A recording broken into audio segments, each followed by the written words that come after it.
So what else do we do? I mean, there's 100 million people in the country that are in pain, and everybody, you spoke to this a little bit, Rob, earlier. It's like you had your surgery, you were miserable. And you know what? When you're in pain, you're the only one on the planet that has pain in your head, in your experience. When you have that kind of pain, no one else has pain because they don't look like, you know, we do complain that we're looked at as, well, what's the matter with you? You don't look sick, you know? That's part of the prejudice. It's sort of like, well, I won't go there. Let's just stick with this. If you have pain, your pain convinces you that you're the only person who has pain. That nobody else has pain like yours. You know, But pain also inhibits healing. Right. Yeah. It raises levels of cortisol. It raises blood pressure. It puts additional stress on your system. And you're less likely to cooperate with rehab. I mean, I hurt. I can't do the exercises. I hurt too bad. For example. There you go. Well, Stirring it up again. there's comorbidities, alcoholism, obesity, all that gets piled in there. Yeah. But if you take too much of that narcotic drugs, then you can lose weight, somebody said.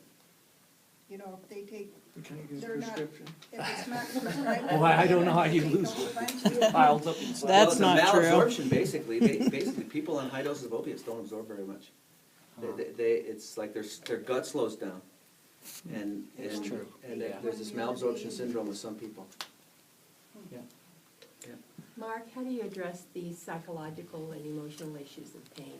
Yeah, 'Cause great. It seems like as long as a person is in fear and anxiety and stress, that their pain level's not going to go down. And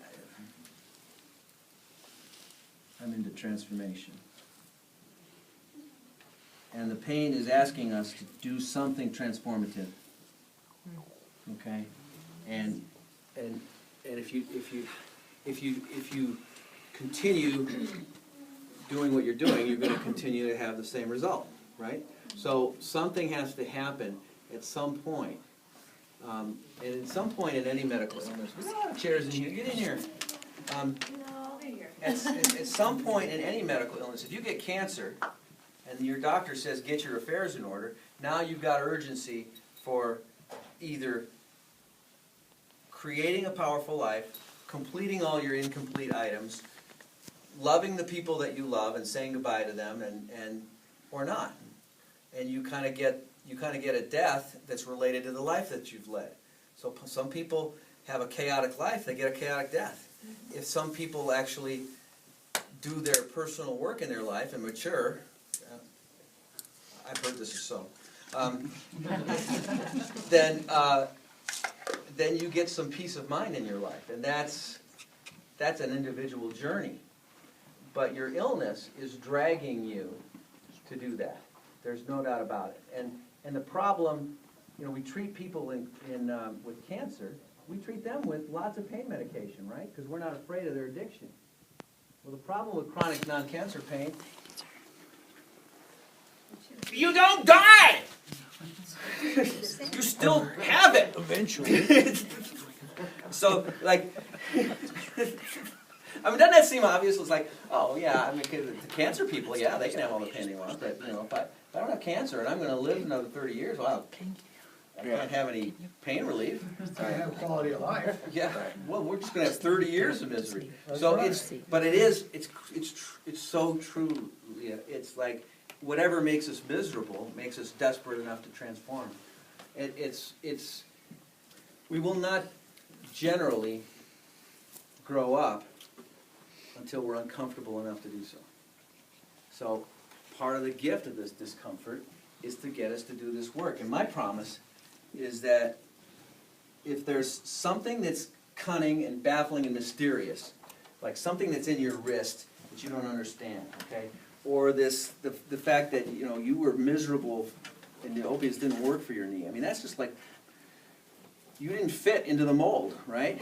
Or for me, I don't fit in any mold. But it's like if you don't fit into the common pattern, the typical human behavior is to say, I don't belong. I'm not like everybody else. You know, this is like a middle school conversation, right? I mean, it's like, okay, I'm too fat, too tall, too skinny, too white, too black, too this, too that, too lonely, too surrounded, too busy, too bored. We're too everything, or not enough of something.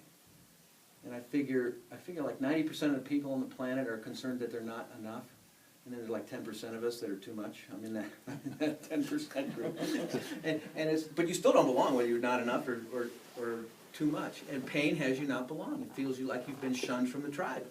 Well, that's a mammalian instinct. That goes back to pack mentality. If you've got a dog that's limping, on my dog team, this happens. My dog team, one dog's limping, the other dog's biting him.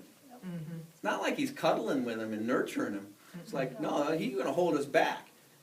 You gotta go, you know? And so we all have this like very deep in our brain limbic system that says, oh, I'm in pain, I'm gonna be abandoned, or worse, killed, because I don't belong, or I can't support the tribe. And it's very primitive and very tribal. And until we do something about that to restore our belonging, or serenity, or peace of mind, or whatever it is, we will be miserable. And that's the whole thing about pain relief. If you can get enough pain relief, I mean, quite frankly, even with narcotics I take, if my pain is under control, I can function. I mean, it doesn't cloud my judgment, it doesn't cloud my thought process, it doesn't cloud my ability to do something.